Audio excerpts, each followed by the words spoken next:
Hello, my name is Mr. Rogers, and today we're going to learn how to solve linear inequalities in one variable. Here's the standard if you're curious. Let's move on.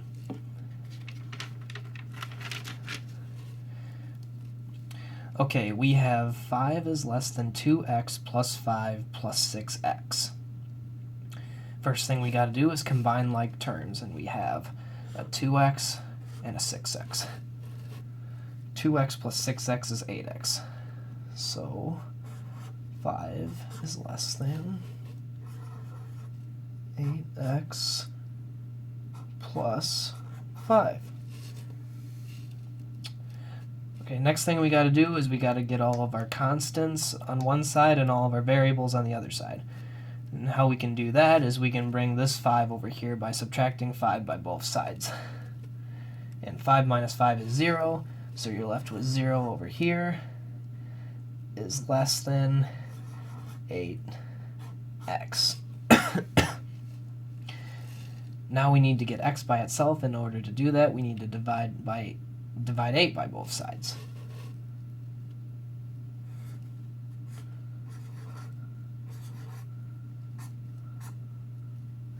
And we're left with 0 is less than x. Now we have to be able to graph that. Now in order to do that, we got to draw our number line.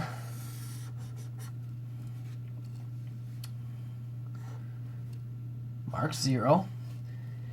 And what I always do is I put the integer on either side of whatever my number is. So in this case, you got 1 over here and -1 over here. Now we want it so that it's 0 is less than x. It's not equal to 0, so what we do is we put an open circle where the 0 is, and we want x to be less than 0. Sorry, no. We want 0 to be less than x, so in order to do that, we shade everything greater than 0. Now that's how you do that. Let's move on to the next one. Now, we got 11 is greater than or equal to -x plus 6. We only have we only have one x in this case. We don't have two of them, so we don't have to combine those like terms.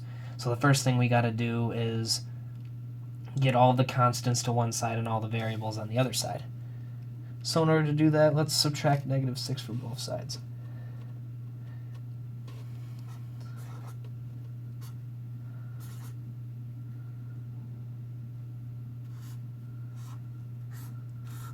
-11 - 6 is 5.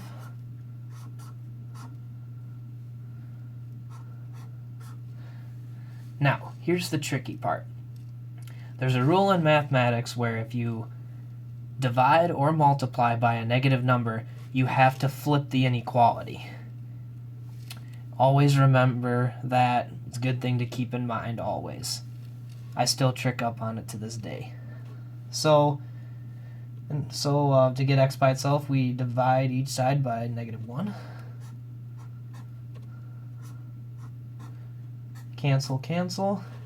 You're left with -5. And we have to flip this, remember, because it's a rule. Is less than or equal to x. Now we gotta graph this.